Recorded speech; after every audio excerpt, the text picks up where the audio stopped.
that abortions are bad. The termination of a life is something that's bad. That doesn't necessarily mean that needs to be illegal. For all those Jordan Peterson fans out there, Jordan Peterson made this argument. Jordan Peterson specifically said that even if something is wrong, it doesn't necessarily mean that it's something that should be illegal. Hey, localist, remember our veganism discussion where you kept saying the opposite of that? Where if you kept saying, if I believe something to be wrong, I necessarily have to believe that it should be illegal. What? Oh, Jordan Peterson agrees with me? What? That's crazy. That's great. Just because you don't quote unquote support something doesn't mean you believe it that it has to be legal. What? We would all agree that killing is wrong, but we understand just war theory that there are certain instances in which killing is something that's acceptable. I see where you're going with this, and I agree with you, largely speaking. I think, so when it comes to something like abortion, when it, again, is trying to supersede the right to bodily autonomy, this is not something that we can guarantee. So we can't guarantee to preserve that life in favor of making a woman make decisions. The presumption at the heart of what you're saying is that a woman without abortion, women are going to die. I think that's the presumption, and so their rights are somehow in conflict. The right to life of the child. I wouldn't say that women are going to die, but going through pregnancy is not a simple process. It's not a simple process. 9 months of physiological. I don't know what you mean, but localist, we ran through this 100 times. I don't want racist people to exist in society. I like in my ideal world, there are no racist people that exist in society. I also don't think it should be illegal to be racist. These things are not contradictory.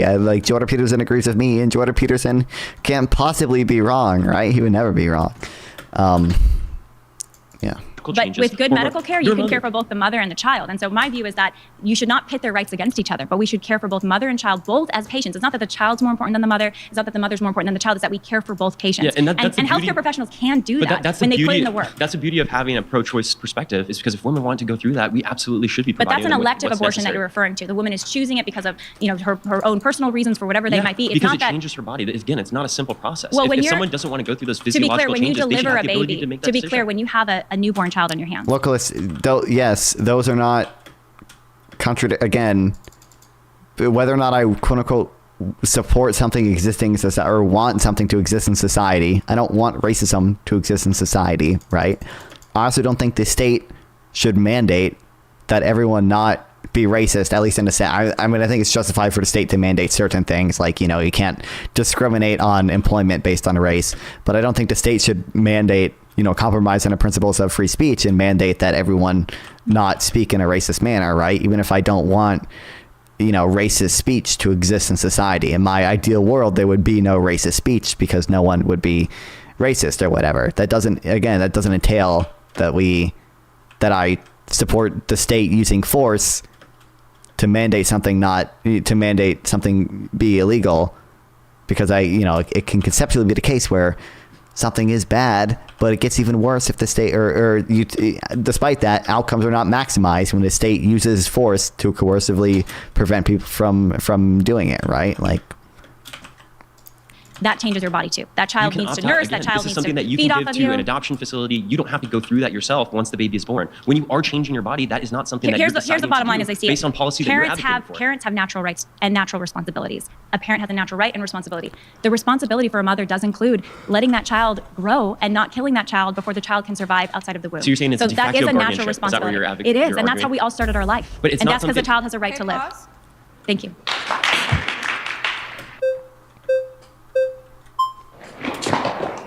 Hello. Hello. What's your name? My name is Zach. Zach, nice to meet you. Nice to meet you. So I watched a little bit of this person too. I don't remember what they talked about, but I think I watched a little bit of the first two girls, and I watched a little bit of this person, and I was like, hey, wait, I should just, because I was skimming through it, and I was like, I should stream Minecraft in Jubilee. Best stream ever. What am I doing? Doing this off stream? Standpoints that the laws in the United States should represent the general public's opinions. And when you look at the bell curve, that quite literally just does not follow. If you want them to be able to exist in society, it means you want them to exist in society. What do you define want? No, I would say no. Again, I in my ideal world, there are no racist people in society. And it doesn't entail that I want the state to enforce that nobody speak racistly. Oh my God, man. Oh, what the fuck? The majority, upwards of 70% of Americans believe that we have the right to abortions up to a certain point. Everyone has a different view on when that life becomes a life, but I think that it's so wrong to only cater to the very farthest end of the bell curve when you're cutting off the rights from so many women whose opinions are valid and who might have so many different reasons to get an abortion, economic. they're not in the place to have a family. There are often Supreme Court decisions that happen, that are made, that do not reflect the general poll consensus of the country. And this is also the story of part of our history, some of our worst human rights abuse as a country. If you had taken a poll of the Deep South, you would have found them during the time of slavery that they were for slavery. And that was horrible, right? But you don't take... I mean, obviously, hit them with the slavery reductio every time, based. Obviously. A poll and say, well, you support slavery, so slavery is just. So that's why we live in a democratic republic that also has a judicial system that also looks at what is constitutional, what is not. And abortion is unconstitutional because we have a 14th Amendment that provides equal protection under the law for all persons, regardless of the color of your skin, developmental abilities, your sex, your race, anything. You should have equal protection under the law. And the child in the womb has the same human person as a child will be when the child's born, and they deserve equal protection under the law. The whole reason that Roe v. Wade was put into place, though, is because it was determined that it was too difficult to determine exactly when a life becomes a life. There was no poll with Roe v. Wade to say, let's legalize abortion or not. That was actually 9 unelected men on the Supreme Court, 7 who decided that they were going to make abortion the law of the land. And it undid the laws of many pro-life states. I believe that putting life starting at conception is so unfair to the women whose lives are actually being affected by these long-term decisions. I understand that from your perspective, you think that a woman should have the child no matter what because it's too difficult to decide, like, case to case or something. Well, and we're big advocates for adoption too, because if they feel they're not in the position to be a parent, if the child is going to be born without a brain, if they're ready to, they can place the it's child for adoption not fair to make a woman go through all that, and because it is permanent damage to a woman's body to bring that baby along for 9 months. Just for a lot of cases, the reason that they choose an abortion is for their safety or for their long-term health effects. Do you know the reason for over 90% of abortions? Why? They have nothing to do with safety. They have nothing to do with abuse. They have nothing to do with health conditions. They're purely done. They're done for the convenience of the woman. And there's 1 million abortions a year, so it's hundreds of thousands of abortions that are done because the woman. My belief is that the laws should be put in place. I love fun abortions. I love fun abortions. Back to that topic again. Meet you. I do believe that the decision should be between a doctor and the woman because those are the people who have the best interest for the woman. One localist v. 9 elite debate. Hello, what's your name? That'd be awesome. Soraya, nice to meet you. Nice to meet you too. Okay, so I'm not really. Look, at least you should apply. You know what? I actually did almost apply to be on this Jubilee episode. I remember I got it because I get their email alerts or whatever. And I was like, most of them are entirely uninteresting, but like this one was like, oh, that's a little bit interesting. But then they said, oh, you gotta make a video of yourself. And I was like, I was in the bath at the time. I'm like, I'll make a video when I get out. And then I never did it. So we could have had one non-fun here. Okay. Not that I could have done any better than that. I forget that guy's name. The bass guy who gave the epic insane reductio. I'm gonna use that reductio from now on. That was insanely good. I honestly just rather hear your opinion. Thanks for being here. 100%, yeah, because it is a complex issue, and I absolutely. So I apologize for the debate this says already, but I feel like this whole convo would be expedited to pro-choice ate the bull and stated that these two sides don't agree on what a human life begins. Yeah, they only got they had a bunch of like weird prompts before and like and they just debated like weird stuff that I don't find particularly relevant, like how much abortion increases like suicidality among women or whatever, and like that's not a topic I'm very informed of. But yeah, they obviously just disagree on what constitutes not just a human life, but what like a life worthy of value, right? Something worthy of more consideration, and they spoke around that for a while. They did eventually get there with like 2 people, with 2 Destiny viewers. Unironically, I think one of them was a Destiny viewer because he had like the almost exact same like argument in the exact same format. Not that I would ever do anything like that because I'm not a Destiny viewer, right, guys? But yeah. Yes, then if we ban it, how does that play out? Like, how does that look then? Let's say we ban it today. What does the next year, 5 years look like? It's a really good question. And it's one we think and talk about all the time. And in pro-life states, it's ones that they're wrestling with, right? Because they banned abortion in many states in this country already. Yeah. And it looks like a few things. First of all, I think we got to double down on resources for women. There are a lot of resources that exist, but sometimes women don't know that they exist and that there's people that want to help them. A lot of women don't know, for example, that with adoption, that there are literally over 1 million couples who would want to adopt a newborn baby, and you can actually pick and choose the couple that would adopt. You can pick and choose how much involved you want to be in that child's life if you choose adoption or if you choose parenting, that there are a lot of organizations that want to help. In California, there are hundreds of pregnancy resource centers that provide free confidential care to women before and after birth. People need to know that this stuff exists so that they can get the help that they deserve. I don't actually disagree with that. I'm more and then curious, also education on the trauma of abortion, the harm of abortion. I think that's also part of what's important. Kind of like to balance it out, right? Because right now it's very much like a, I guess, abortion-centric narrative, where it's like that's the way to go. So you kind of want to balance it out by saying, hey, actually, there's an alternate way of doing things. Exactly. What I'm more curious about is abortions will continue to happen. You probably agree with that, even if there's a ban. Yes, there will be, and that's the thing. With any ban of anything, there will be still some illegal activity or things that happen. How do you want to address that? Well, I think that we need to work on helping women never choose that. But using free will as much as we can. They will still choose but it. For those that do, I would definitely say make sure that they get good medical care, because at the end of the day, abortion is dangerous, whether it's legal or illegal. Abortion hurts women. The ones that choose to get abortions. There needs to be, I think, good medical care for women, and especially I'm more curious about, like, because if it's a ban. She's dancing around the punishment for women thing so hard. I don't know if she actually supports. I don't know if she actually supports punishing women who get abortions illegally, but. She's trying to dance around it so hard, man. Come on. And then it's illegal. So are you asking who should be criminalized? I guess, yeah. Do you think that it should be criminalized? I think the abortionist should absolutely be criminalized, 100%. The doctor? The doctor or the person that's selling abortions, yes. Pause.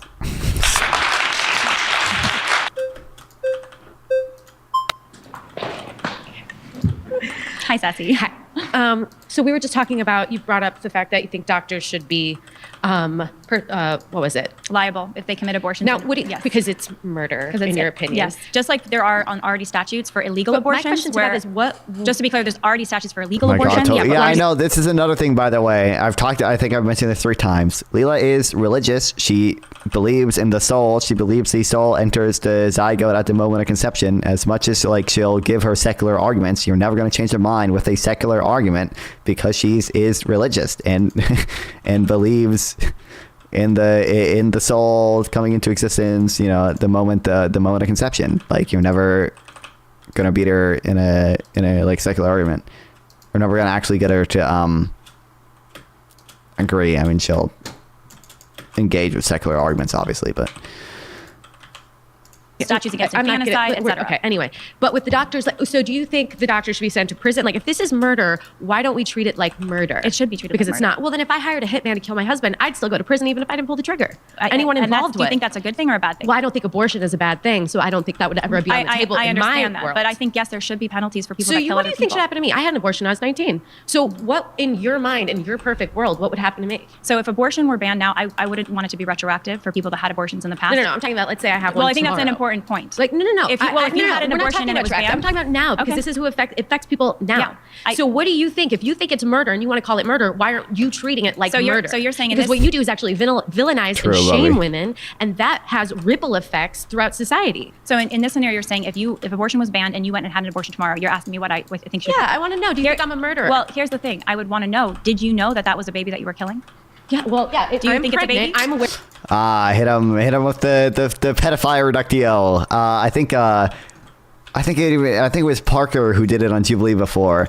If you hold a position that, like, maybe we shouldn't arrest women who get abortions even though it's murder because, like, they are misinformed on it and don't think it's murder or whatever. I think it was Parker that's like, okay, well, like, hypothetically, if we went back like 100 years and like pedophilia was like normalized, would it? I think it was Parker with Charlie Kirk. I'm remembering because Charlie Kirk was like, pedophiles should get the death penalty, and Parker was like, okay, well, if we go back 100 years and whatever, let's say, like, hypothetically pedophilia was like normalized, like, would it be okay to not penalize pedophiles because they were misled and thought it was normal or whatever? Like, aware of what I'm doing. I made What the are you decision. doing? What are you doing? I'm not letting my pregnancy go to term. But what do you think that is? Do you think you're ending the life of a human being? I'm not here to debate that, though. What I'm talking about right now, we're talking about the Constitution and law. And in law, I don't even know. But if you can let me finish, it's important. In our criminal statute, there's different kinds of penalties or no penalties. Depending on murder, too. Depending on how in the third trimester, it depends on the amount of intent. It depends on self-defense. It depends on the amount of intent that goes into the act and the amount of knowledge and freedom that goes into the act. Why do you get to decide that? It's not me deciding that. That would be the law. That would be the law.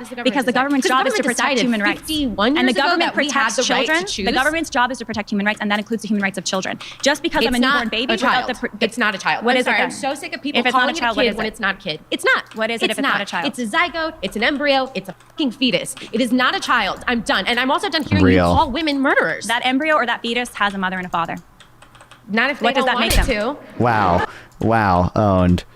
Oh wait, what's he say? That's still a life. The mother and a father.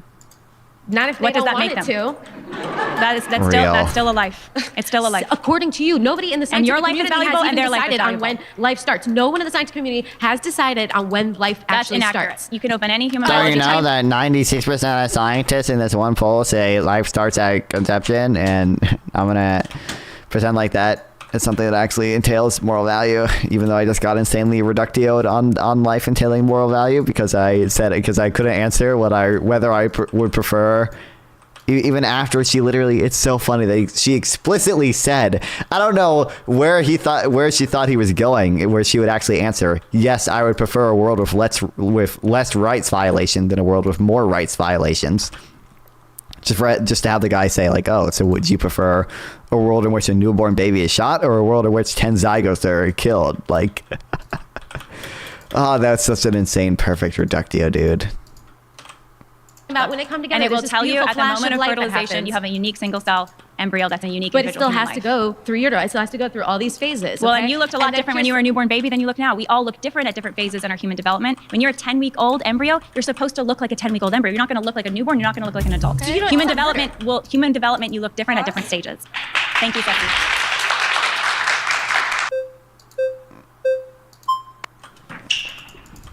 Hello. What's your name? Adam. Oh, yes. Nice to see you again, Adam. Yeah, likewise. So you said that persons have equal protection under the law, and I would just say that like a fetus prior to 22 weeks is not a person. I don't want to necessarily Not rehash. surprised you're saying that, 'cause Yeah, that was I your don't argument wanna earlier. rehash the entire argument, but the state doesn't have an interest in protecting a zygote at 10 weeks or 8 weeks, for example, because would you say that the First Amendment covers freedom of thought? Yes, but back to the argument Prior to at 22 hand, weeks, they don't even have the capacity to have thoughts. So well, like, what they is have the... you know the difference between active capacity and natural capacity. So with natural capacity, that has to do with a Bro, skill. these two are they're Well, coordinating, they have a man. These two people are based. Holy hell. You know the difference between active capacity and natural capacity. Sure. So with natural capacity, that has to do with a skill that we haven't developed yet or we're not able to develop, but we have that natural capacity due to our human nature. Sure. Active capacity, we have the skill, we're employing it, right? If you You don't are have to be employing it. I have clear, the active capacity to jump right now, but I'm sitting in a chair. fair, that's true. So if you're before birth, your brain isn't fully developed yet, you have a natural capacity for reason. I don't know why she didn't. Did she just not remember this argument earlier? Like, yeah, people apply this argument. Well, you know, maybe they're not conscious, but they're of the nature to be conscious. So clearly, they still should have moral rights, even though he should use the same reductio. I need the words to come out of her mouth that she would prefer a newborn baby be. She would prefer a world in which a newborn baby is shot than a world in which 10 zygotes are thrown on the ground and stomped on or whatever the fuck. Language and all of those things, it's not active yet. Your At 22 human weeks, value is not defined by your active capacities. Because Yes, if it we is. defined human value by active capacities, somebody who was the fastest runner, had the highest Sure. IQ, was the strongest person on the block, they would be more valuable and have more human rights You can than have the a person with a gradient, you disability. can have Again, also, this view, I can't get over this reductio. It was so perfect. This view entails the reductio the guy brought up earlier, where like you have to prefer the world in which a newborn baby is shot over the world in which the fucking, oh hell yeah, the rain sets out the fire. Anyway, over the world in which the 10 zygotes are killed. Gradient of But would you capacity, agree but with still that? have a binary. Would you agree that one because is not more valuable than the other? I don't agree They with have the premise same because, human for rights. example, if I rub two sticks together, a flame is going to start eventually. After that ignition, it's a flame, whether it's a wildfire or a tiny spark. Prior to that, it's something else. So when you have But if there's a sufficient, spark, that's fire, right? yes, and when you have And the when there's sufficient and then connections there's a in the human brain, embryo, that's a human. That's not the spark. When you have sufficient connections in the brain to sustain a subjective experience. Bro, how many times? Why does she keep going back to the human thing? How many times does this guy have to say, yes, it's a human? I'm not disputing it's a human. How many times did he have to say that before? Before she accepts it? Why do you keep going back to you're arguing this? from a position of what I would call ableism. You're saying It's that not until that person has a certain, true. because you're saying that until they have Who the does my active- definition if you let me exclude? finish, you're Who does saying my that until definition that exclude? You're person, making an accusation. you're excluding people who have the active capacity for certain abilities. And I'm saying, Give me if a you type have of a person natural, that is not encompassed by well, my the baby with definition. anencephaly or hydrocephaly, we were talking about Sure, them earlier. but They're do you just remember what as I said much earlier as well, which well, is you that said if they someone were is a human. partial or potential human, they should still be protected. But The that reason goes you have an against your abortion, logic, though. no, it That is doesn't. that is a I value an self-defeating acorn position. and I value an oak tree. They're not the Because you're same saying thing. that And I would the- never sacrifice an acorn acorn for an oak tree. You're saying they have the value with hydrocephaly, but then that's only after 22 weeks. But It's not even the though they same lack level the of same, value. they lack the It's not same the same synapses. level of value. They don't have Why full would they person. vote this guy out, man? Good job. Rigged.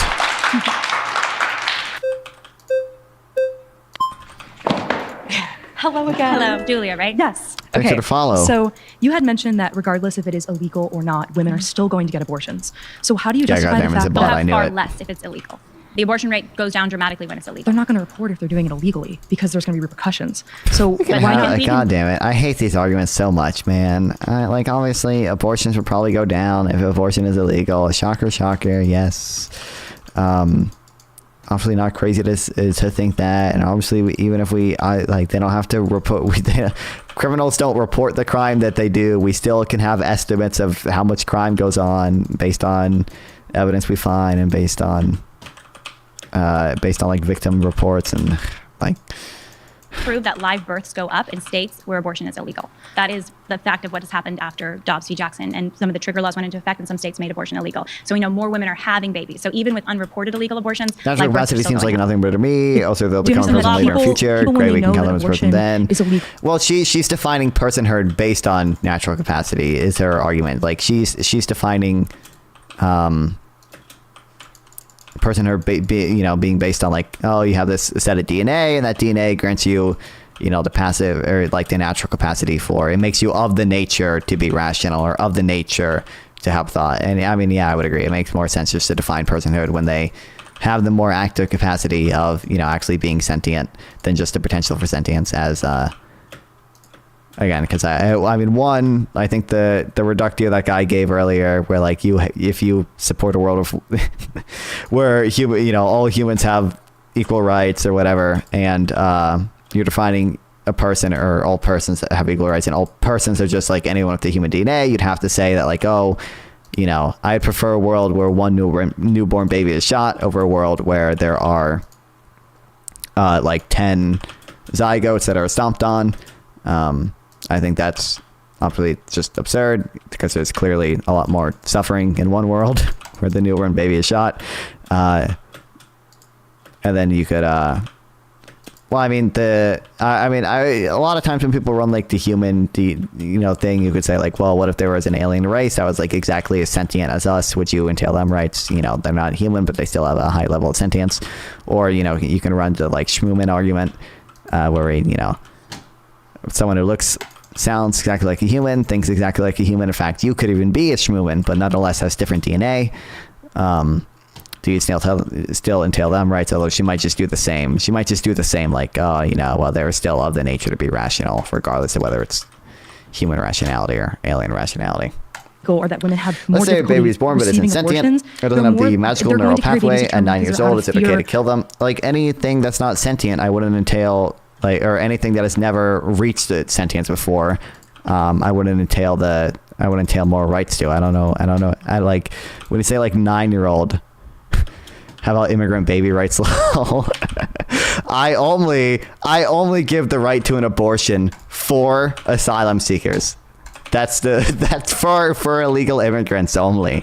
Okay, only if you cross the border illegally can you get an abortion. And it should be free. The state should cover it, but only for immigrants. Yeah, that's a base position. But yeah, like any of the like localists, I think that like we both have to like bite the whatever. We both have to bite the bullet. Like, yeah, I would say like it's okay to I would say like there's no individualized moral harm happening when you quote unquote kill a 9-year-old that isn't sentient. I don't know what it. Or has never been sentient, isn't sentient, and has never reached sentience. But you would have to bite the bullet that you would prefer the world in which 10 zygotes were stomped on over a world in which a newborn baby is shot. Or even, I could probably even make it like, I mean, at some level, you would, presumably at some level, you'd say the level of suffering caused is too much to outweigh the 10 lives. But like, I could even make it torture the baby, couldn't I? Like, we literally torture the baby. That would still seem, presumably torturing one person is still, less of a rights violation than the world in which 10 zygotes are killed, right? So if you intentionally ran over someone's 9-year-old non-sentient child who's sitting in a chair, I don't know what you mean by non-sentient and child kind of preclude each other to me, because child implies sentient, at least to most reasonable people. So I don't know. I don't really know. I don't know.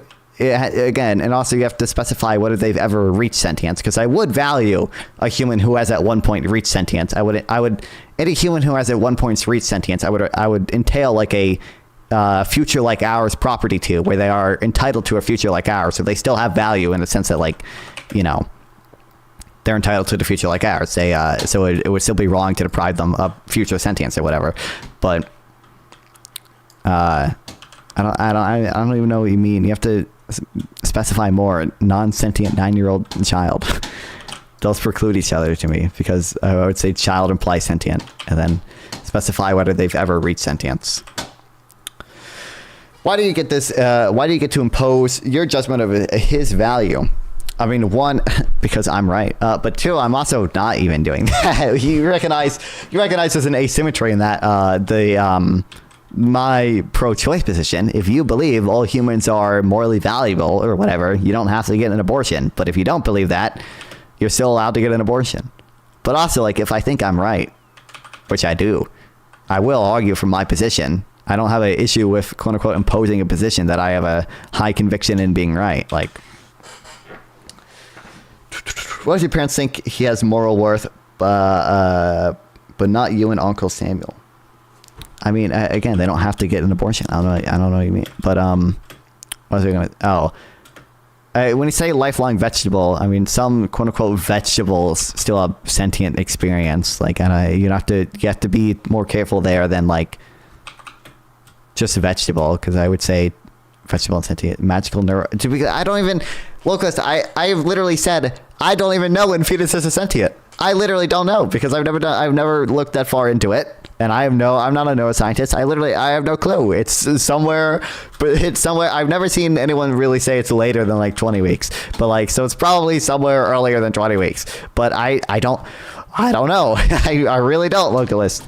I'm not pretending to know. Like, of abortions. Why not? Why would you pretty much want to defund places like Planned Parenthood, places that actively help women have safe abortions, and then it further prevents miscarriages in the future? What I really want to work against, and some of the work I'm trying to do now, is work against this narrative that gives women so much fear about children. We are told to fear pregnancy, we're told to fear birth, we're told to fear being mothers, and our society also tells us to celebrate abortion. And I think that's a very anti-woman view, and I think we should flip the script on that.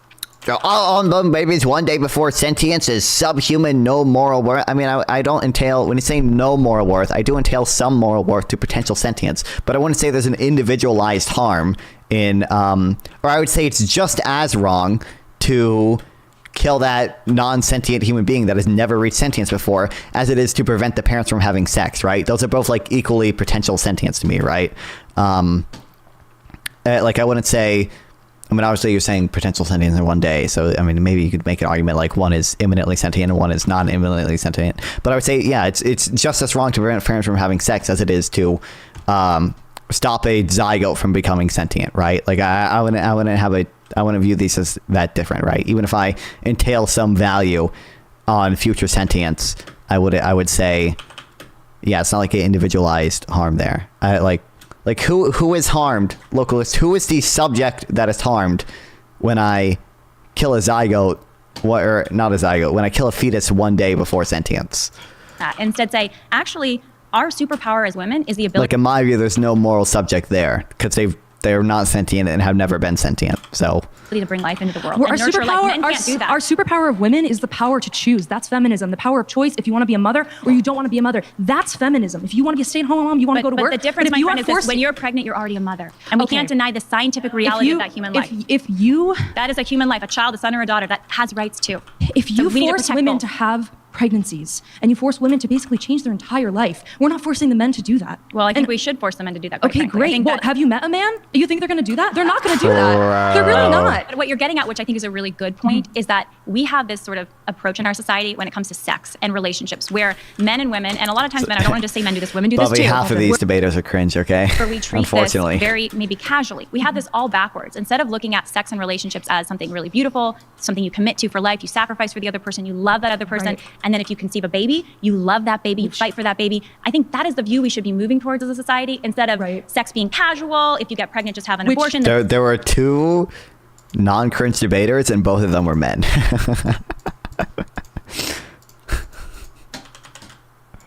Man abandons Which the is a woman. very heterosexual view, because we're not including queer There sex are in this. literally, I don't know why. I don't know why, but like, there are infinitely better abortion discussions, literally just in Discord servers. Like literally, like let's just go to like, I don't want to like leak all my Discord stuff, so let me find the server favorites. But like literally, let's just go to fucking,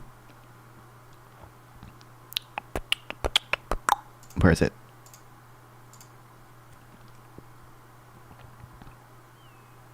Just go to like the like abortion ethics like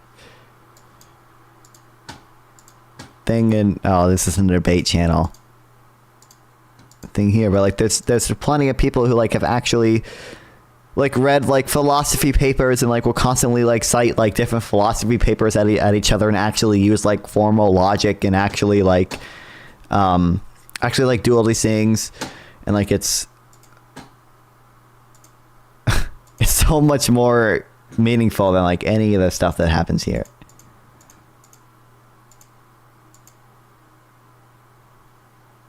Narrative in which sometimes sex is Well, if often the queer sex brings life into the world, either way, I think at the end of the day, we're still talking about human life. That's great, but often, but in this regards, in this document, we're not giving people sexual education. If you go into Planned Parenthood, they not only give abortions, they also provide STD testing. They allow men into Planned Parenthood, people without health insurance. If we're talking about healthcare as a right. Time's up.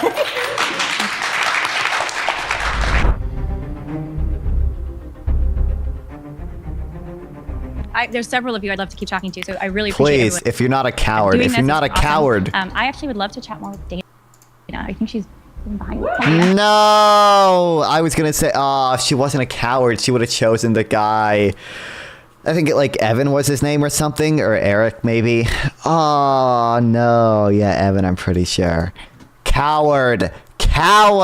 She knows she would lose. Oh my God.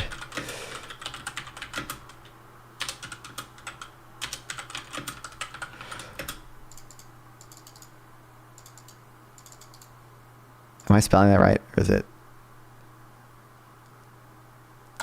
Oh my God, insane.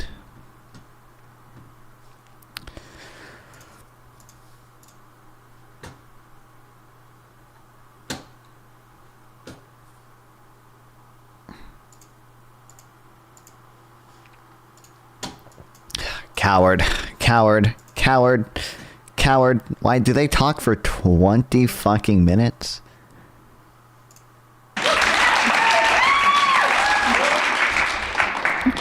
I chose Dana because I didn't feel like we actually got to have the conversation. I got to hear from Dana. Dude, unironically, I hate to say it, Bubby, but like, the men were way better at arguing than a woman. They were though. About some of your position and why you believe what you believe. I didn't really feel like we got to dialogue about that a lot, so I'd love to do that more, and I'd also love to hear what your claim would be that you want to talk about as well. So my claim is that my bodily autonomy is the prevailing right in this debate. Thank you. And I feel like that's something that's come back up again and again in the conversation as a through theme that we're having. So I hear what you're saying. I agree that we have bodily autonomy. I have the right to not someone to come and hit me, hurt me, etc.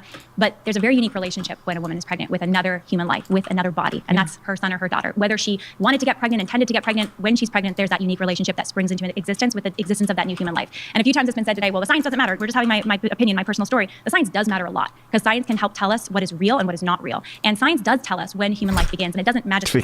I can't. Hold on, I want to look this up now. I don't think Leela believes in evolution. I'm pretty sure she doesn't.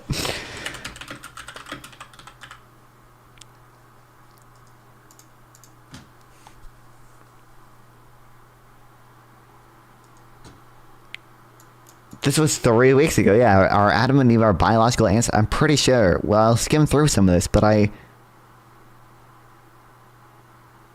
am almost certain she is like a fundamentalist Christian, like literally believes Genesis should be taken literally. Let's take that for a moment. There's so much good stuff to unpack here, and we're going to get to the proof for the existence of God in maybe towards the end after exploring this piece, because I think it's connected. Like, see, like to the Big Bang Theory coexisting with the Genesis account and both being true, parts of the Genesis account potentially being allegorical, as you're saying, but there's core truths that don't change, like the man and woman, you created them, and the image of God, he created them. But something I've always wondered is, there's a theory of evolution. Of course, there's macro and micro evolution, and certain aspects of it that we know are more maybe provable than others. But this idea that God created man innocent with free will, and then we chose to sin, and we broke, we brought upon the curse of death, etc. Right?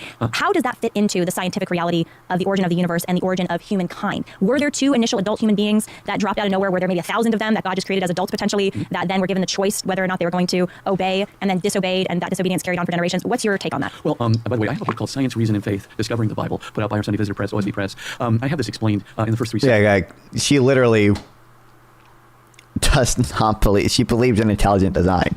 That's why, again, earlier she said the uterus is designed for a fetus or whatever, because she believes in intelligent design. She doesn't believe in evolution. Begin at birth. Human life begins before. She doesn't care about science. She denies. She actively denies science. Like, you actively deny an entire branch of science, evolutionary biology. What do you mean you care about science? What? Like, no, you don't. Like. Before birth, and human life begins at the moment of fertilization. And so, I'm all for bodily autonomy. I believe that our bodily autonomy as women ends where another human being's life begins. And when I'm pregnant, there's another body inside my body, and they deserve the right to live. And yes, that's going to mean maybe a few months of me trying to hopefully take care of my body because it's feeding that body, and then delivering that child. And if I feel I can't parent, then there's other options. But I still have a responsibility not to kill that child via an abortion. So I'm going to tell you a story. So I am a mother. I have a 22-year-old son who has autism. And I became pregnant when he was around 6 years old. And I didn't want to have that child. And so I had an abortion. And I had the abortion when I was about 6 weeks along because it wasn't a child. It was a mass of cells. And I made that decision very distinctly. I didn't have any regrets about that decision. I actually didn't have a lot of debate about that decision. I had a child where I lived in a state where we didn't have an insurance mandate. So I was working really hard to get my son the help that he needed with his autism. And I did not want to be pregnant. I was in a relationship. We made a choice because that was a choice that I made for the mass of cells that was in my body. I totally hear what you're saying. And I need you to understand that it wasn't about what am I killing, what am I keeping alive. It was what was best for my body, because I then would have had to carry that child to term. And I also want you to know that when I had my child, Biden admin. Oh, we're talking about Biden now. Biden admin censoring big tech explicitly abridges free speech and freedom of press. I don't know. I didn't pay attention in 2020. I guess with the new Mark Zuckerberg shit, maybe I'll do a day researching this. I'm not convinced that Biden ever really did that. I don't even think the Twitter files revealed that much. Not only is it a conferred power, it's an explicitly prohibited usurpation alert. Well, you think everything Biden does is usurpation. What do you mean? By the way, do you think it's usurpation that Trump wants to kill the congestion pricing in New York? You at least agree, like, if him trying to do that. I mean, we'll see. He's not in office yet. We'll see how he tries to do that. Would be a usurpation, right? You would have to agree to that. In this world, and my birth was actually very dangerous. That's me. I don't think Twitter files would be much true. I mean, I don't. That you receive. I haven't read the Twitter files, but I read most of that. I don't even think I read all the thread actually. The thread by the person who actually did read them all. Like I localist, you haven't read the Twitter files. At least not all of them. There's no shot you have. You don't read anything. I don't have a strong conviction take on it.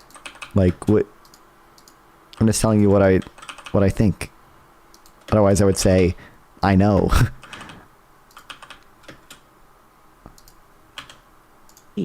I'd love to respond to what you're saying. I think it's absolutely horrible I watched Destiny video real. I get all my understanding from Destiny, and that's based. No, I didn't read the Twitter files themselves. No, I read other people recapping them. Because the Twitter files a lot. Again, I don't have a high conviction take on it. I don't know how many times you need me to hear me say this. If I came out and said I know the Twitter files didn't reveal that much because I watched a Destiny video, or even if I, what I actually did, which is read the to be fair, the same Twitter thread that I saw Destiny read, yes, but it wouldn't be fair for me to have a high conviction take on it. I'm explicitly saying I don't have a high conviction take on it. I'm explicitly saying my understanding is they didn't reveal much from what I've read, but I haven't read the Twitter files themselves. Oh, fuck. We need to impeach Biden tomorrow. Well, a little too late for that, but... color of their skin are not getting good healthcare. I think that's ridiculous and horrible. So we are aligned on that. When you talk about your baby and you saw that baby as a clump of cells, you said it wasn't a baby to you, it wasn't a child, and you had that abortion, you have no regrets. Our feelings or our beliefs about other people don't change that other person, that other human's value. So I could have feelings or beliefs about my son, about a person I walk past down the street, about anybody in this room, but that doesn't change whether they're good feelings, good beliefs, bad beliefs. That doesn't change that person's innate human value. Wait, also, local can answer. You agree it would be a usurpation if Trump actually is able to get rid of the congestion pricing in New York, right? You would have to agree to that, right? Innate human value, not because of their capacities, not because of their abilities, but because of their innate human nature that we all share. And human nature doesn't start at birth, doesn't start a few weeks or even a month before birth. It starts at the beginning of a human. No, look, let's give your unironic take. What do you mean? No, I know you have to agree that's a usurpation, right? By you know how you typically define it. Like, that's the federal government telling not even a state, just a city, a locality, what to do. Like, are you saying New York isn't entitled to tax congestion, which is a base tax, by the way? Haven't read about it. I'm just giving you the hypothetical. It doesn't even matter if he's actually going to do it or not or anything. I'm just giving you the hypothetical. Hypothetically, if Trump is able to do it, would that be a usurpation?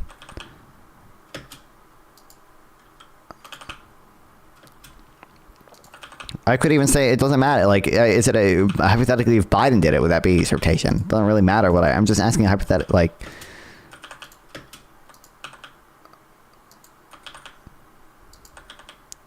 what would he be doing? I mean, trying to get, I mean, there are different ways he could do it, obviously. Like, he could try to tie it to, like, I don't know, highway funding or something. But, like, you already say that, like, trying certain mandates to, you know, highway funding is a usurpation. It doesn't really matter how he does it. If he is trying to tell New York what they can and cannot tax, how is that not a usurpation? How do you not define that as a usurpation? Coercing states is illegal. Yeah, so you would have to, would you agree that that is illegal? Like, what do you mean? You would have to agree that's a usurpation, right?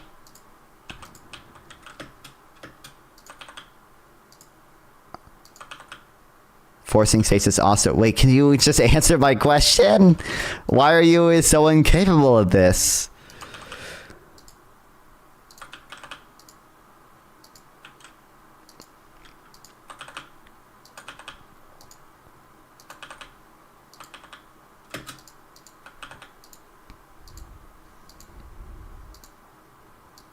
New York can do it. So you would agree that Trump trying to tell New York what to do is bad then, right? Or even if not bad, like a usurpation. You would have to agree that if he is able to do it, that would be a usurpation, right? Can I just get those words to come out of your mouth, or are you never gonna do that because you're just a hypocrite?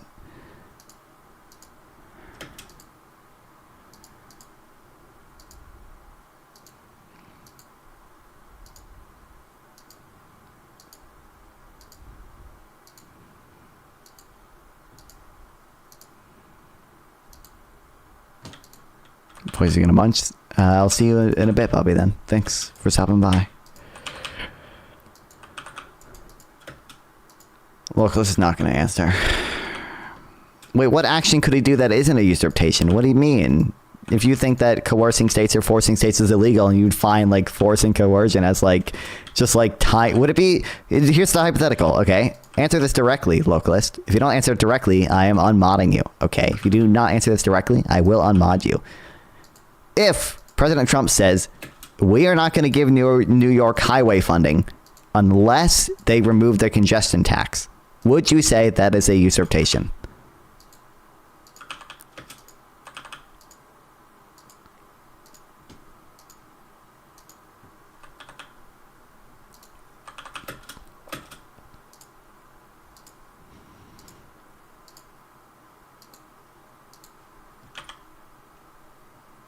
Fucking all no sticks.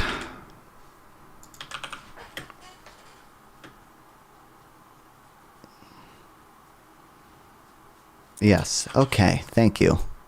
life, which is fertilization. But that's your opinion. So there isn't actually scientific evidence that states that human life begins at conception. There is a tremendous amount of Don't scientific kill me. No, why do we do this? No, why do we? Who cares? Who cares if it's life or not, brother? We already ran through this. It doesn't make sense. Textbook, you're going to find that the development process begins with fertilization of the human life. What it says is that, and also if you're in an in vitro fertilization clinic, what it says is that there is cell multiplication. But it's not just any cell multiplication, because you're made of cells, right? I'm made of cells, well, sure. right? Okay, you and I are clumps of cells, right? 100%. But we're unique clumps of cells. We're individual clumps of cells that constitute a whole human. And at the moment of fertilization, you know what you got? You got a whole human. They're very small, but you have a whole human that just needs. You have a whole human at the moment of fertilization that just needs time and nourishment to grow, but has a unique genetic distinction. But it doesn't always go that way. So, for example, you could miscarry, yes. Yeah. So when I had my miscarriage, I had a clump of cells that then grew and then did not grow into a human child. I have a question for you. You said you have a son. How old is he now? 22. He's 20. Oh my goodness. You look great, by the way. I have a question.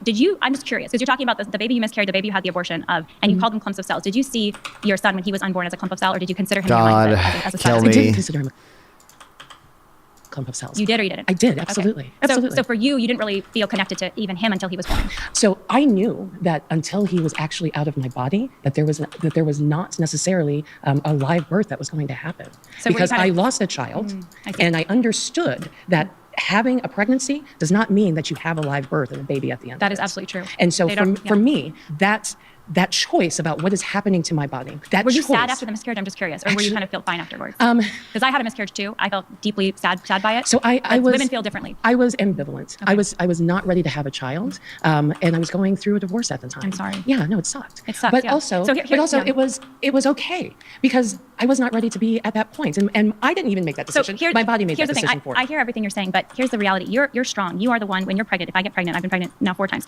I'm more powerful than that baby, right? Because I have the power to talk, walk, do whatever I'm going to do, and that baby is completely dependent on me, right? And even when there's a newborn, totally dependent on everybody around them, if not their biological mother, whoever they're handed off to, right?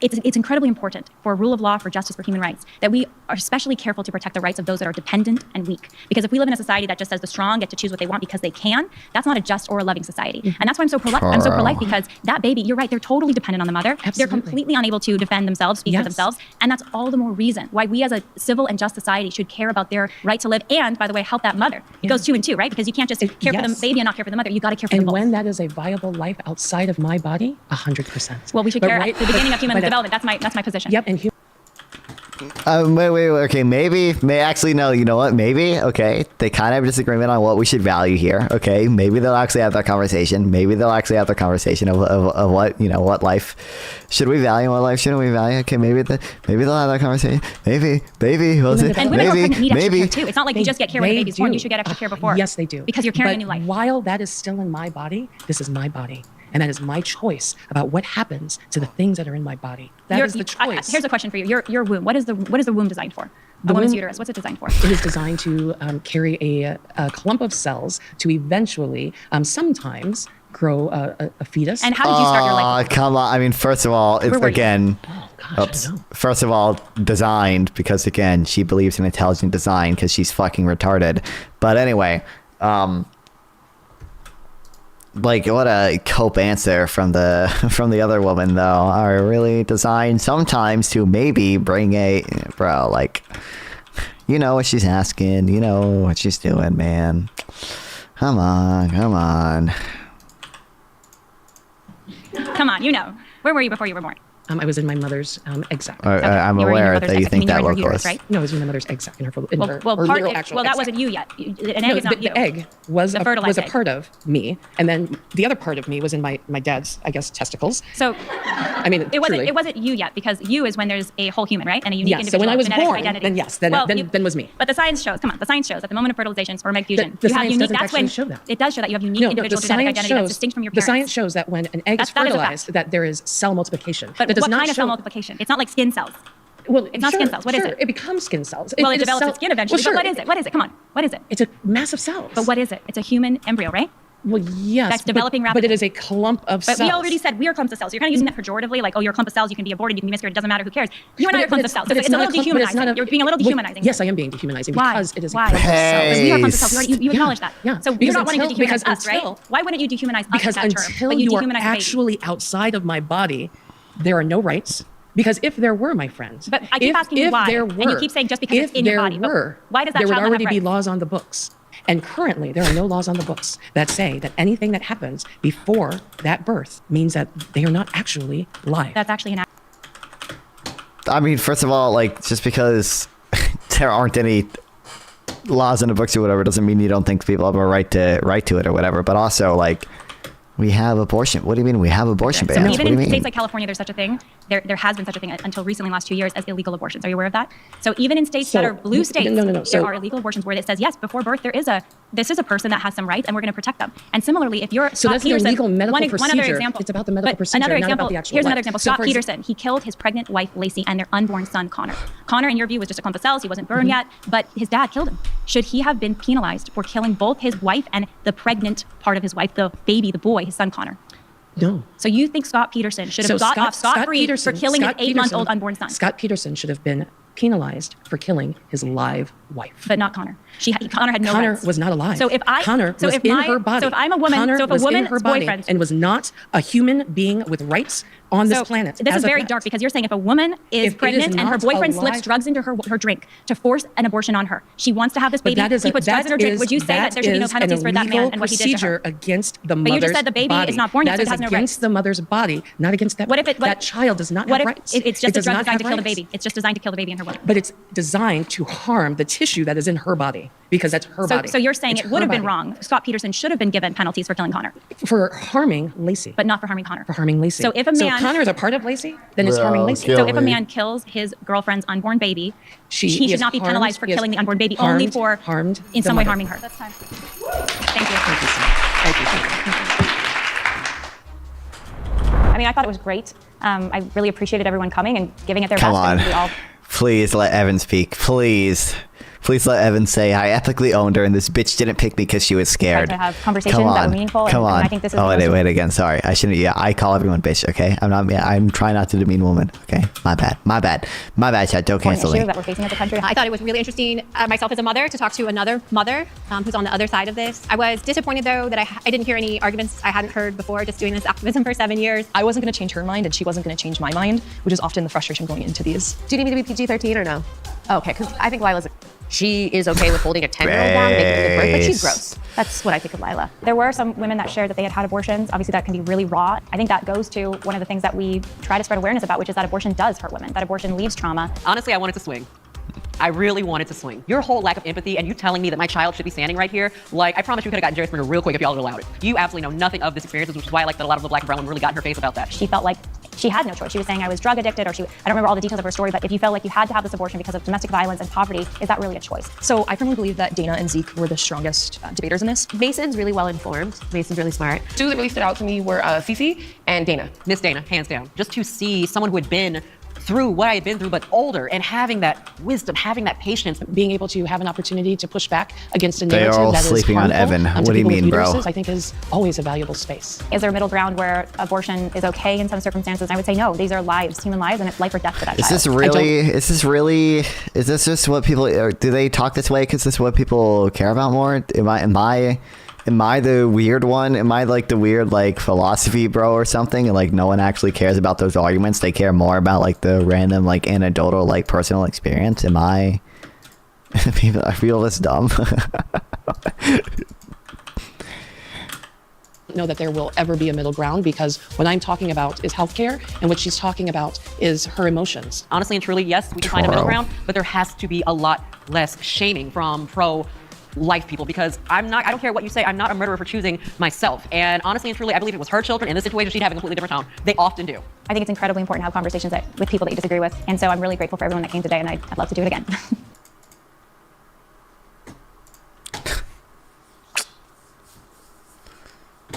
Kill me. I mean, we had two good people. Evan only got like a little bit of time to speak with. God, that reductio was so perfect. Oh my God, perfect setup. Just to be clear, you would agree, you would prefer a world with less rights violations than a world with more rights violation, right? And he's like, yes. And then instant, epic, gaped, owned, reductioed. in violent altercations, and if that went down, what the fuck, then man? we would agree, then we would see it. But no, Man, every time I click on Sarah's stream, it's some insane shit, man. the opposite form of police departments gained firearms. We got a fox. They're Well, violent. I mean, I love Melanie. Don't get me wrong, but oh, what's up, Isaac? Not fun. Mhm. You gotta stop him.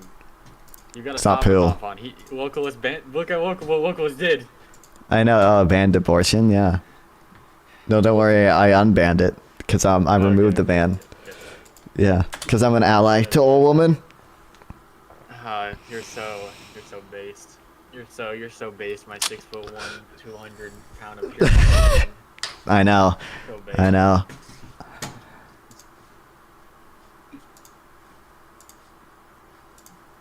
Have fun. I just had to comment on that. Oh, that's all you wanted to say. Okay. Okay. No, I mean, listen. I think you want to circle jerk about abortion, or have you not even got to that yet? No, we just finished watching it. Was it good? Yeah, there were only like, I feel like there were 2 people who had good arguments, and both of them were men. But maybe I just think everyone at the end said that like. Why did you feel the need to clarify that? You had to clarify gender? I mean, it's just like, it's unfortunate. I'll say that. I just everyone at the end said like other people did better though. It's just maybe I'm the weird one. Okay, I care more about like the actual like philosophical arguments than I do about just like the anecdotal experience of like women being like, well, I was a drug addict and like I don't.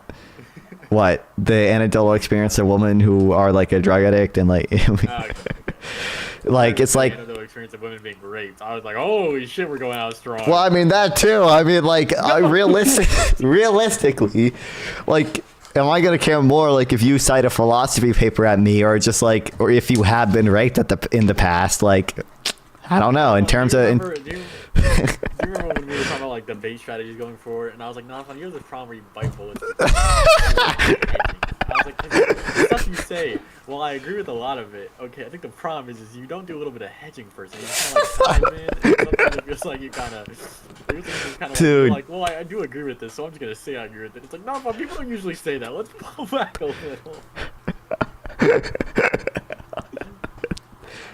What do you want me to hedge? I'm just saying, like in terms of like whether I think the argument fails or succeeds, like your anecdotal experience is less relevant to me than like good arguments. Yeah, just say that. Don't say anecdotal experience of someone being. that one goes up a little too hasty.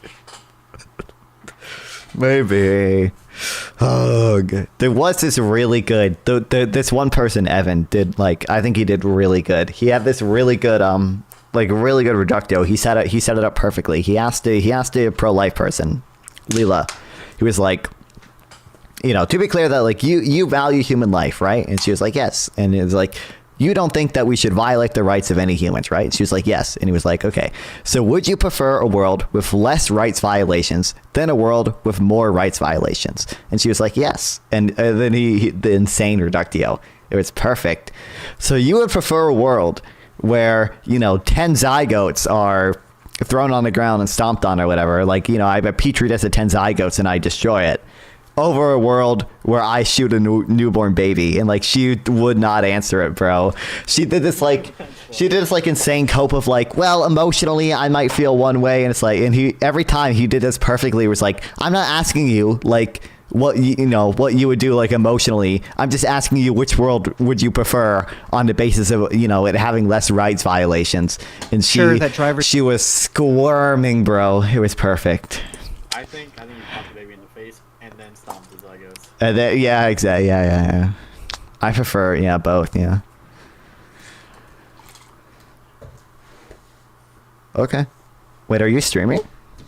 No, I just got done. We were playing the greatest game of all time, League of Legends. League of Legends.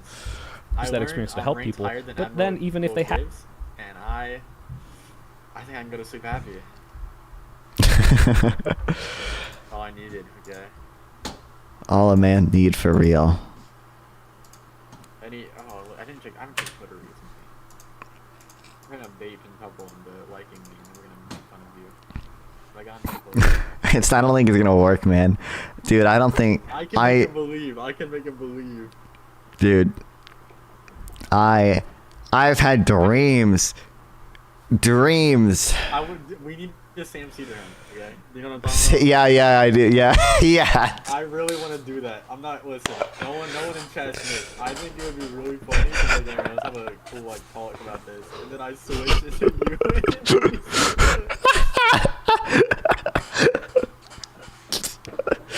That'd be perfect, man. Oh my god. I need to like bait him. That's what I should do. I need to bait him with like a retarded argument that even I think is retarded, and then he'll be like, "Oh, I can dunk on this kid." One second. Censorship problem is made worse by making it taboo to insult people. I could comment on this and be like, I think that we should censor people who are mean online. I'm doing that. One second. No, don't do that. Don't do that, man. No, because I'm gonna be like, I'm talking about it on stream, and he'll believe it. Don't do it. Rage baited. We don't need to do it. It's mean. Don't do it. I don't give you permission to do it. Okay. And I own you. I made you. Well, now I have to do the tweet. Fuck. Don't do it.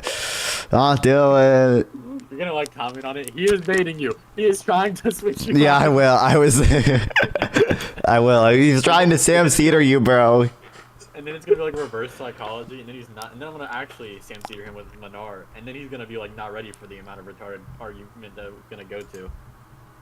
Oh my god, there was a really funny moment. I didn't tell you this, but it had to do with like why I left that. I was on Word's stream, and someone was just being.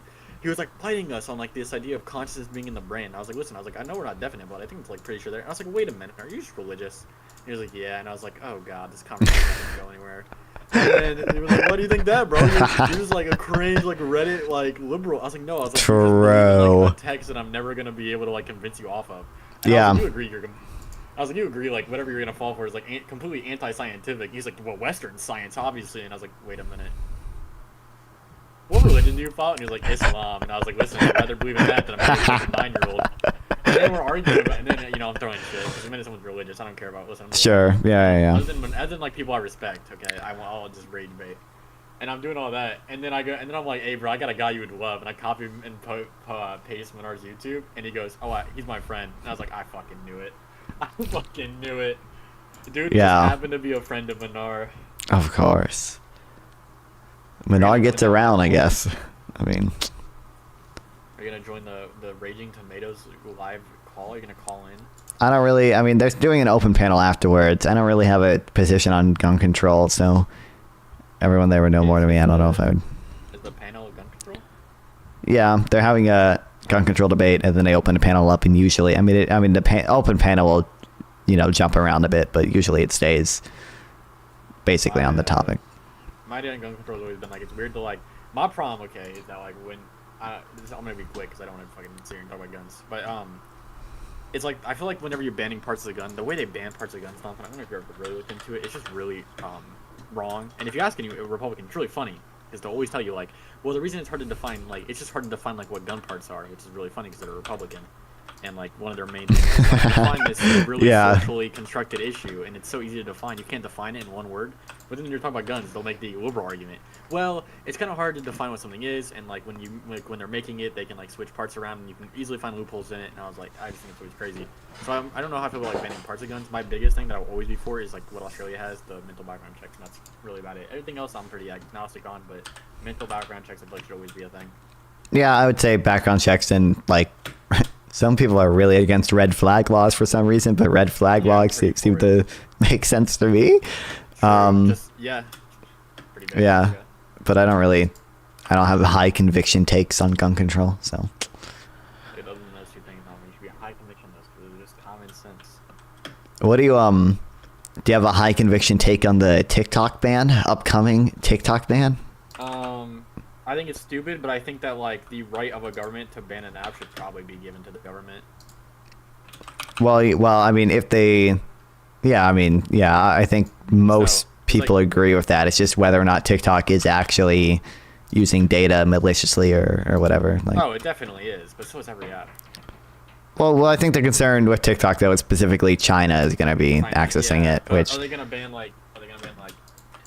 There's just so many like. Is TikTok the only popular app that comes from China?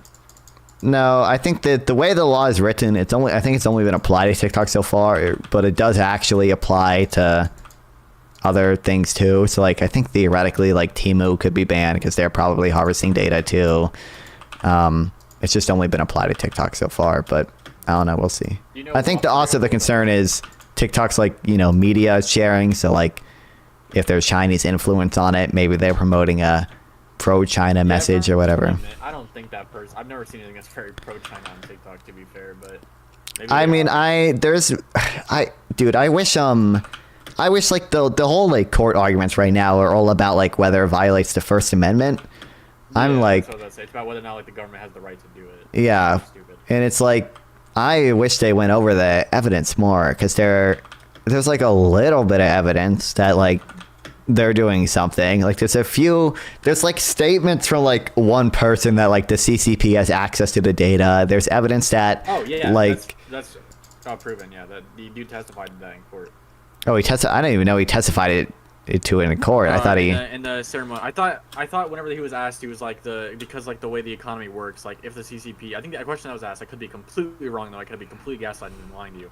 But if that'd be awesome. The question was like, I know. The question was like about it's like what could the CCP theoretically like request your data and you'd have to comply and you wouldn't be able to tell us that like because the way they operate, like they could make you do it and tell you not to release it and you probably wouldn't be able to because the way like the CCP works.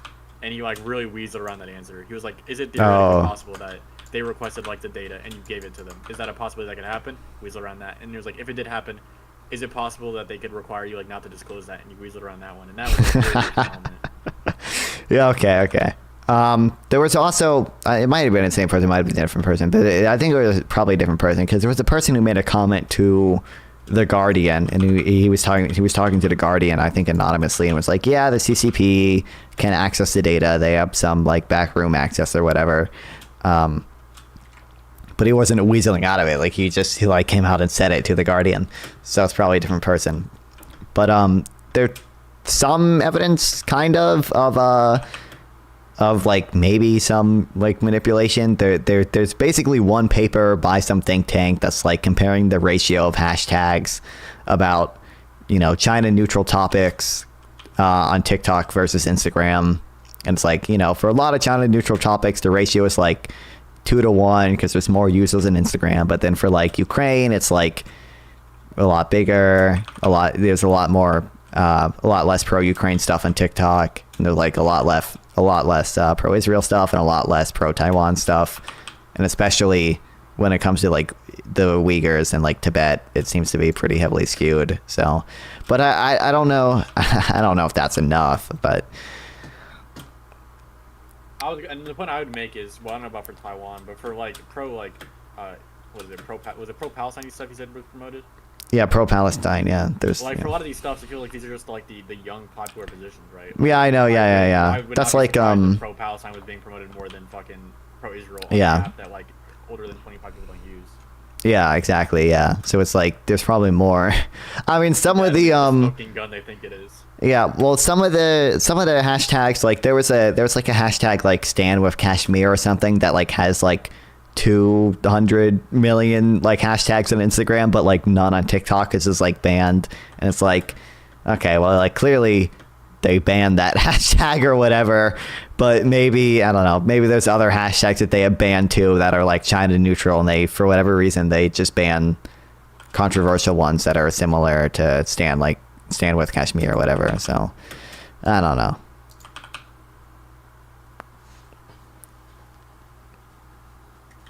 So okay, I'm reading something right now. There's a 2022 Bud. One time, let me find the exact line.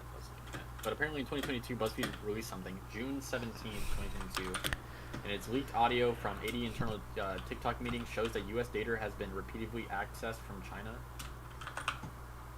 I'll send you the thing I'm reading right now. I don't know if you've seen it. It's in chat. Sure. This would be. I think it's just basically saying what I thought earlier. Like technically, yeah, it says the engineers in China can access user data in the U.S. even on non-public accounts, and the CCP could theoretically at any point go through this data. So it does seem like the CCP would have direct access to user data, public and private. Yeah. And also they can and they can sell too. Like it's not even a strict ban. It just forces them to sell or be banned. Which if they don't sell, that is kind of suspicious. Like why aren't you just willing to sell? It seems like what is held is face print, voice prints in certain jurisdictions. Wait, what? TikTok is one of the few apps that requires clipboard access. What is? You can see my clipboard. Bro, I was about to say they're gonna know all the Rule 34 you copied, bro. Oh my god, you see my wig tweet? My wig tweet was a banger. I don't think so. Oh, so Wig tweeted here. Let me find it real quick. So Wig tweeted out. So it's a picture of a flag, and it says, "Finding your people makes you realize there was nothing wrong with you." And then Wig says, unironically, one of the issues with the internet, toaster fuckers find their people, and they all tell themselves it's okay to fuck toasters, and and really it's the world of the clown. No, if you fuck toasters, there's something wrong with you. Which, by the way, I think it was just a positive message. He brought it to its like hyperbolic extreme, and it was like the shit. Yeah. I commented. I said, bro, there's literally a rule in the manual of toasters that you are allowed to fuck them. Look up Rule 34 toasters. I thought that was a banger. That is. I thought I cooked there. That was a good cook. Okay. Incredible. Incredible. The tweet's a little old. I came across it now though. It was made on January 12th, and I did it today. I'm 24 hours behind. Damn. Yeah, I go famous if I hit that day 0.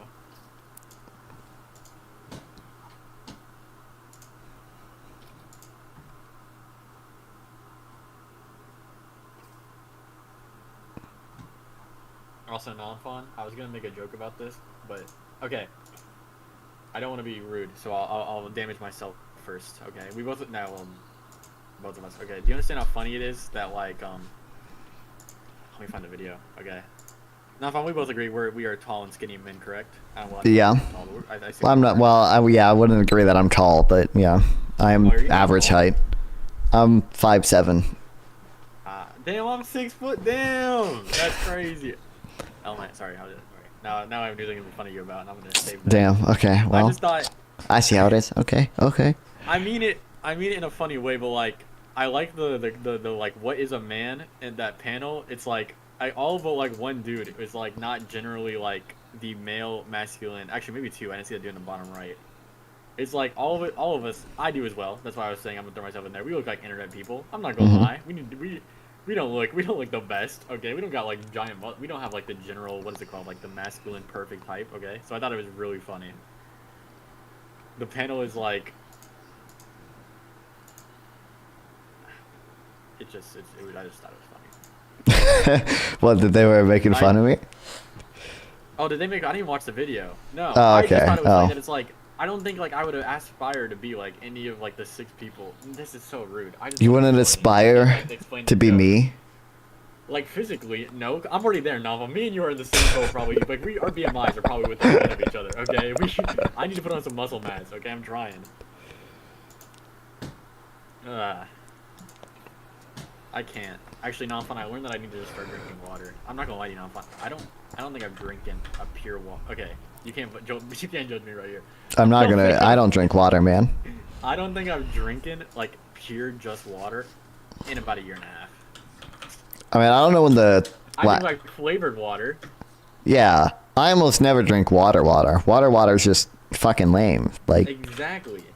But non-fun, I've been looking into it, and I've gone to the gym for a while now, and I'm really bad at putting on muscle mass, and I talked to my doctor about it too, and he kind of pointed it out to me, and he was like, I think you need to look into muscles, and I was like, why? He's like, because you know how much water you need to like build tissue, like muscle tissue? I was like, no, and he's like, why don't you look into how much it is and look into how much you're getting? And it's like, I'm not getting a lot of water, non-fun, and apparently like to build muscle you need a lot of water. Does flavored water not count now? Like, am I not? I mean, there's still water in that. Non-fun. I'm not gonna lie to you. I don't even drink a lot of flavored water. No, I'm like 96% soda and like 4% Propel while I'm at work. I mean, I drink like Propel or like like Mio Energy, like water enhancer flavored water occasionally, but I am mostly like energy drinks and like I have tea right now. Thanks for the follow, Radif. I appreciate it.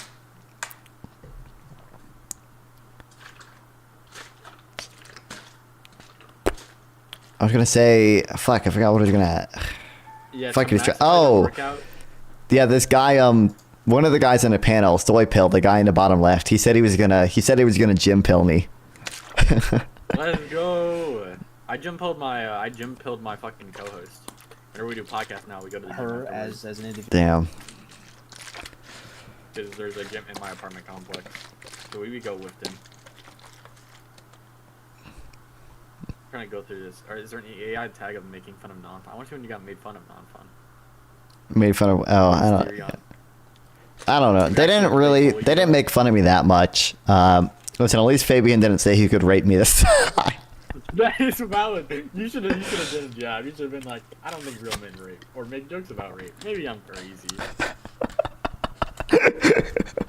This was such a weird panel for you to be on non-fun. This is like so out of your like, not out of your depth. I'm a modern man. Your like expertise. Like yeah, you don't do anything around like red pill or culture. You're usually just purely academic, purely like. Yeah, listen. It's so weird for me to see this. He was like, he gave me he actually gave me two options, and in hindsight, I should have done the first one. The first one was American hegemony. That was just a broad thing that I wasn't really interested in it.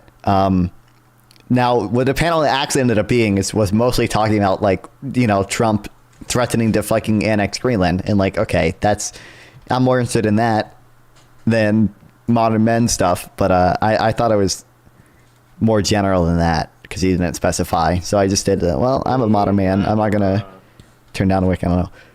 I need Wick to do a fucking panel on tariffs, okay? And that's what I need him to do. But he hasn't, or maybe he's done one, but it was a while ago by now. I don't know. It's hard to find a Republican who knows anything about tariffs. Not fun. It's hard to find a liberal to find that he knows anything about like tariffs. No, that's not. Plenty of people are pro-tariff now that Trump is pro-tariff. What do you mean? Like. True, but they don't know anything. Yeah, but I can make fun of them. I can destroy them. Dude, I have a if I ever do debate Pentuple again about either I've offered him a few debates, right? But if I ever do talk to him about like tariffs again or about immigration, I think I offered as well, just the economic benefits of legal immigration, because he was even complaining about the H-1B visa stuff and everything. I literally I don't want to do this too much, but I think it'd be really funny to be like, hey, just by the way, you know, I'll engage with my opponent's arguments, but just know he knows nothing about economics. And like, I will ask a few yes or no questions in this debate. These are questions from the AP macro exam, an exam I got the highest score you can get on when you are 17. And the answer to all these questions are yes. If Pentuple says no, he would have been marked wrong on this exam. And like, they're all questions of like, oh, you know, does immigration like increase human capital or whatever? Like, does immigration shift the PPF curve outward? Which he's not going to know what that is. I'll have to modify it a little bit to make sure everyone understands what it means. But I think it'd be awesome to do that just because just a showcase. That's a good point. Sorry, I was reading something in the background. I just saw a tweet that was like, I'm actually really in favor of the TikTok ban because probably like the actual like health damage it's causing people's attention spans. That's actually probably a good job. Okay, well the reason I'm in favor of the TikTok ban is because just as a content creator, it's the shittiest fucking platform to use ever. It's a worst form of media. Fucking, you have 13 seconds to make a video, and you have 2 seconds to get them fucking hooked before they switch to the next video. I know, and it's horrible. Even it's just annoying for whatever reason. Like it's laggy on my browser, and like I can't even stream to it without like signing up for like an affiliate organization. It's like I don't want to do that, and like if I do stream on it, I can't have a banner showing where else I stream. It's like, bro, really, bro, like. It also incentivizes just like the worst form of content. Your mob farm is just not working for you. Are you struggling over there? Okay, yeah. So we had this mod. You can see how like I'm swinging my sword and like it's like all these animations and stuff because it's a modded server. And that makes it impossible to hit these fucking things in the corner. So like you just have to shoot them with your automatic rifle to get rid of them. Yeah, of course. Minecraft always has the automatic rifle. Yeah, exactly. Oh my god, it's time not fun. It's time for the political Minecraft server, and we get people to join, and it's just a server with a guns mod, and the map is Israel and Palestine, and you can in game mode. Tell me that shit wouldn't go hard, bro. I don't know if the pro-Palestinians would do it. They might find it a little offensive. You don't think I can get Casey operating a fucking MC30, bro? You don't think I can get him in there? I don't know, man. I need Casey in an A10 Warthog stat, bro. I need.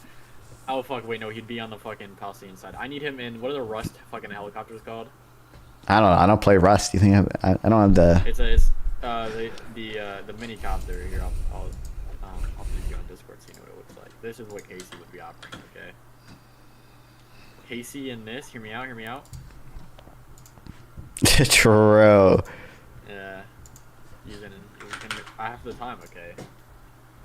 Escaping from the open-air prison concentration camp. Like, bro, wait, do you think that there's a Roblox Israel and Palestine map, like, game? I have to look this up. There's got to be something analogous to it. Like, I mean... Because I was thinking, I was like, do you think that it would be like a, you know the Roblox prisons? That's all I'm thinking of right now. Yeah, yeah.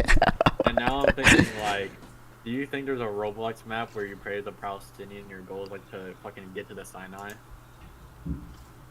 I mean... Search the word Israel. Let's see what I get. I get Israel and Palestine world. What is this? Jesus fucking Christ. You can share opinions, debate, and duel with swords. Oh my god. Do you want to play some Israel? Wait, no, can I interest you in some Israel and Palestine world real quick? Link it, bro. Here. Go to this, okay, and just click. There's only like... Just find the server that I think there should only be one server. But if there isn't, just find the one with me in it, okay? You should be able to tell which one's me. But I'm not in yet, so I'll tell you when I'm in. But as of right now, there's only one server. This is like... Not fun. This is like peak content. Damn, I should have not stopped streaming it. I think my followers will love fucking Israel and Palestine, okay? I know, which side you taking, Nonfon? Am I gonna be the... Am I gonna follow in Menard's footsteps and switch sides, or which one are you doing? I don't know. I think I'll... Why is Roblox not letting me fucking log in?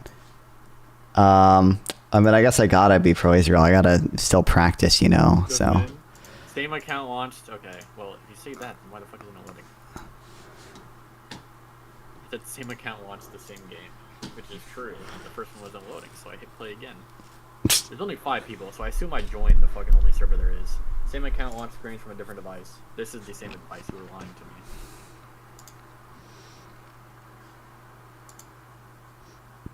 Non-fun. They're trying to stop me. It's the Mossad, non-fun. They know if I fucking... They know, yeah. I have that shit solved. Oh shit, I'm in. This game is not Israel versus Palestine. Fucking you wait, bud. Don't bully people for where they come from.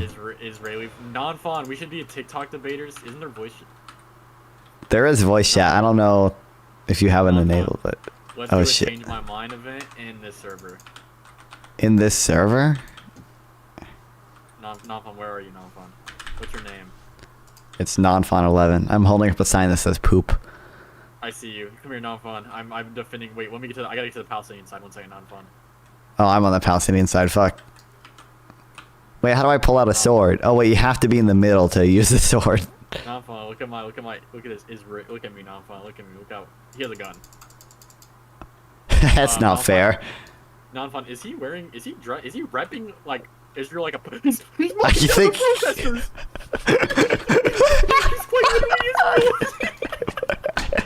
Bro is the Great March of Return, shooting our kneecaps, bro. What the hell? I didn't notice his shirt. No, he's wearing the Star of David. Yeah, he is. Yeah, he's wearing the full Israel.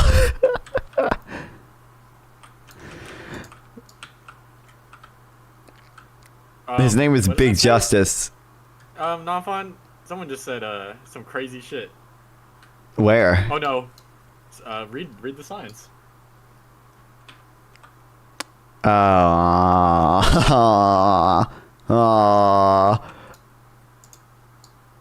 Do you have voice chat turned on, Isaac? No. One second. Is it even on? How do I turn it on? Maybe Isaac is not a baddie. They're asking if you're a baddie. I don't know where Isaac is. I'm talking to the... Bro, why are you shooting me? Wait, how do I... Also, why the fuck did you just say I'm not a baddie? What is wrong with you? I don't know. I think they wouldn't consider you a baddie. I don't know nothing against you. It's just... Okay, here we go. Can you talk non-fun? I mean, you'll be able to hear other people if you can... I can't hear other people. I just hear the guns. Non-fun, the gun never stops. Do you know they paid money, non-fun, on this map to kill people? Based? Some levels. Oh god, that is some levels of Israel. Oh, non-fun, you have to pay for the shirt he's wearing. Based? Non-fun. I'm paying for it. Wait, is it only in this game? It's not even like a... Oh my god. You are correct. He's dancing on him. Can't spell your username without big. That's kind of hard. Non-fun. When did voice chat became a thing? I don't know. It came a thing a while ago. And I don't hear it, but I also don't know where it is in settings. You might have to verify. Yeah, I think I had to send a picture of my ID to use it. You might have to verify. There's no fucking way you're joking. No, they at least had that. They might have gotten rid of it, but like, yeah, you had to fucking verify your identity in order to use the mature features or whatever. Why do I always hear fucking kids on Roblox on TikTok then? Well, they might have. Hey, I think they might have gotten rid of the Account settings, privacy tab. Once time we're getting this to work. Privacy and content maturity. Go to under microphone and camera input. I'm doing this fucking sick ass obby right now. Fuck.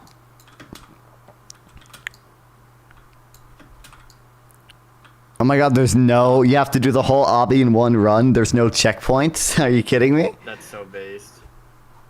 There's no way I'm going to be able to do it in one go, man.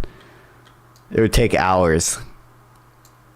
I think I can do it in one. Because you know what I have in my soul, non-fun? What, the gauze and spirit? I was going to say the Israeli one, but yeah. Oh, okay. I must escape the open air prison. What the fuck? You use a camera to animate your avatar with your movement? Non-fun, I can walk it in the game and walk in real life, maybe. Do you think that's what it means? It might mean... what did it say? Animate your... Fuck, how'd I die again? Animate your movement with... my phone number? Maybe I should have had my phone number anyway, since this is my account from when I was like 7. Maybe having a way to verify is a good idea, so I never lose it. 785-898. Everyone in chat, send them STD checks at random intervals. That was the STD check. That wasn't my numbers. Oh. Oh.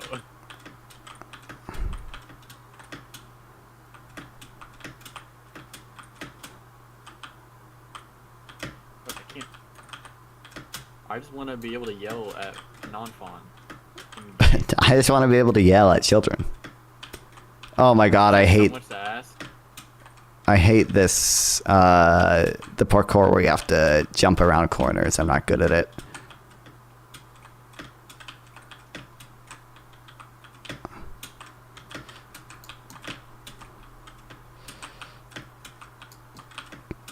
Okay, I'm almost there.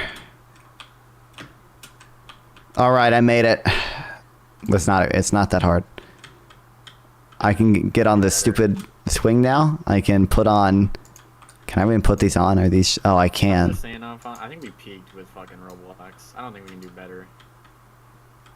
Like, we as in, like, what, humanity? Yes.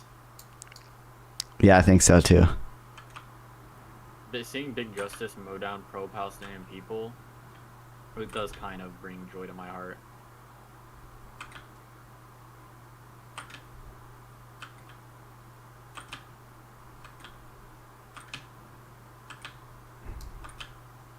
I'm on this swing right now. Swinging for peace. Bro, you yeah. Cats up there. You can. Do they have proof up there that the U.S. that Israel did the strike? Fucking what's the fucking one? The hospital. I forget which hospital. I was talking about the what's the one with the fucking attack on the boat? It's been too long. Oh, the flotilla raid. Yes, sir. Well, we know Israel. Up there? I mean, Israel did the flotilla raid attack. It's just. Was it justified? We don't know, huh? Oh, yeah, proof of whether it was justified. That's what, yeah. They have the proof of there, don't they? Yeah, they do. I think Trump should get both people onto this map from leaders of both sides, and then they fucking fix it all. Why? Oh, no way. Dude, I'm doing fucking loops on this swing right now. I was going crazy in the Roblox Israel. Is there any other ones? One second, I gotta see if there's any more. Prayer Simulator Palestine. That's two fucking. Israel, Jerusalem, Middle East 2007. Why does that feel like a year I should know? I don't know what happened. I don't think anything that bad happened. Unless it's like a bombing I'm not remembering. To my knowledge, 2007 was a. I need to translate. There's a. That was after the second Intifada, before Cast led. So I don't know. I don't know what it was. I need to see if this is a good server to come on to.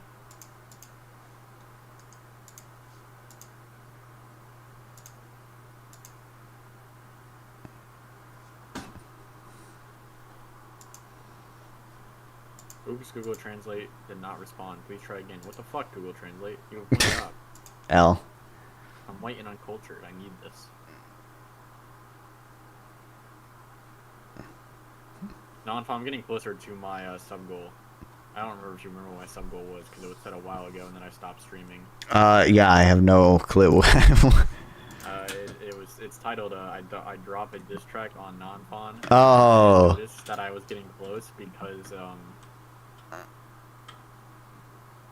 because yeah, you stopped streaming forever. Show up until and also apparently just didn't show up. But then I hit 10. I got 10 away from it today, and it popped up when I went. Wait, how many? What's your sub goal at? You. It's like 130. It was so long ago, non-fun. Okay. 130 subs? What the hell? Do you mean followers? Yes. Yeah. Okay. I was like, you have 100. You're gonna get 130 subs? Like what? Non-fun, get back down here, non-fun. We have to solve the conflict.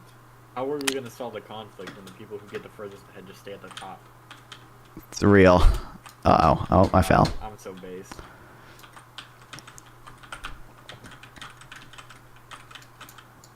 I just watch you fall. What happened to being good at parkour? Perhaps. Oh, fuck. I lost on my fucking... I can speak. Oh, what's up, bitch? Whoa, can you hear me? Yeah, I can. I just want to say, Big Justice, you're my hero, man. No, wait! Big Justice, no! Get him! Get him! He loves Palestine. Get him! Not me! I love Israel! I love Israel! No, Big Justice! Me and Israel besties! Me and Israel... They pay me! They pay me! Big Justice, please! Big Justice, please! I'm the biggest, Hasbro defender, bro. Oh. Big Justice, why? Roblox got mad at me for calling you a bitch. It doesn't like when you swear. That's really funny. Big Justice, please. Why do you hate me? Oh, I'm muted. Oh wait, no, I'm not. I thought I was because another pop-up came up when I called you a bitch the second time. God damn it! God damn it, Big Justice. Big Justice, this is just like the Great March of Return when the IDF shot the peacefully protesting Palestinians, inching their tent closer back to their stolen land. Okay, all they wanted was their land. They were peacefully protesting to get their land back, and you shot them.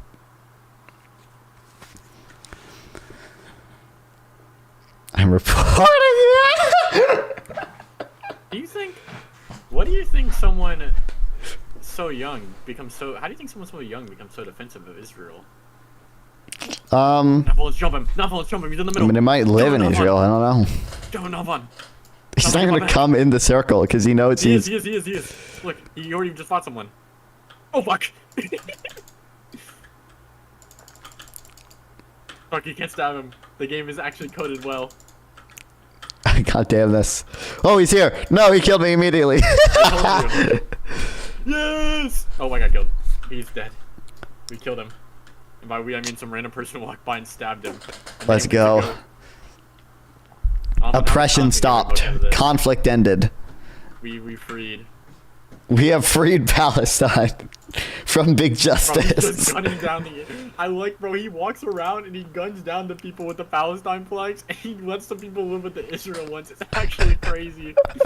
Wait, so I should just be carrying the Israel flag? Bro, look at him. He's just chilling next to me with the Israeli flag. What? I'm gonna pull up the non-fun. I'm standing next to him with the Palestine flag. He's gonna gun me down. Watch. Oh, wait. He hasn't noticed me yet. Oh no, non-fun. He's looking in my soul.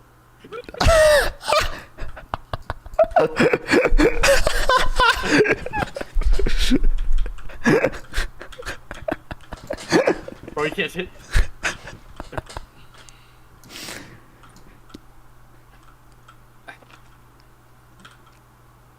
Real Israelis have better aim.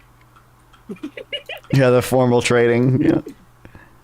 Yeah, he doesn't care about the Israel flag, people. Dude, let's go. Dude, let's go. God, we gotta all follow our leader, no, Big Justice. This is literally non-fun. This is right makes might in real time. It's literally... Fuck up. Fuck. Non-fun, did you just get a follower during this? Yeah, but we're pretty sure it's a bot. I think it better be. What the fuck? Non-fun, let's go. Alright, non-fun. Let's switch. I'll send you the link now. We're gonna support the Yaki. We're gonna. Oh no, wait, never mind. You have to pay money. Oh wait, never mind. I have to update my content maturity settings to join this. What? Okay. I have to fucking verify my account to go to fucking modify. I mean, to risk the fucking. Enhance her physical attraction. What is this? Okay, I went to the second highest one that you don't verify for, and it was fine. Okay, well, I mean, I gotta go, man.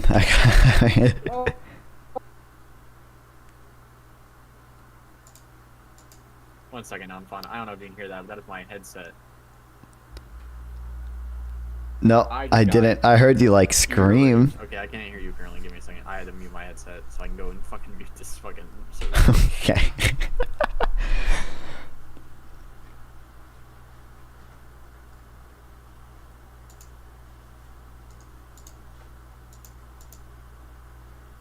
That was so loud, my Jesus. Real.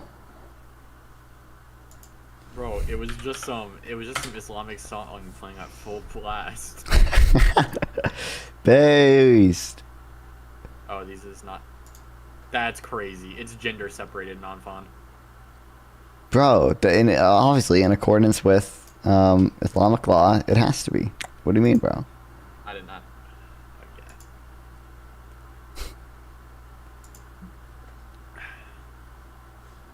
Okay, man. I gotta go edit the videos I just made. Wait, what? The reactions? Yeah. The reaction? I've been doing this funny thing that I'll be like, I'll watch videos, I'll stream, and then at the end of the stream, I'll be like, I know we need to watch a video and actively engage, and then we turn that into a video. You what? Sorry, you... Oh, did I cut out? I was like, whenever I'm streaming, I'll like watch videos, and then like, but like I won't like fully react to them. I really just for the engagement, and at the end of my stream, I'll be like, in my head, I'll be like, I know we're gonna actually watch a video and actively engage, and that will be the video we guys.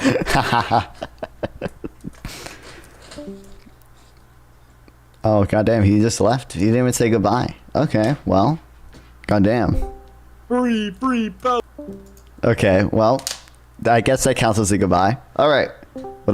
Stay safe. Love you. Free Palestine. See, there we go. Okay. Appreciate it, Isaac. Appreciate it. Well, thanks, everyone, for watching. I love streaming. I love that you guys watch me stream. Damn, a lot of people are streaming. Head over to Dylan, okay? I will stream again tomorrow. I didn't stream for a while because I was lazy and now college has started. But we don't do much the first week. So I will stream again tomorrow. Love streaming. Love you guys watch me stream. Subscribe to the YouTube channel if you have not. That's where I upload my epic reactions to all this stuff. Appreciate you guys. See you guys tomorrow.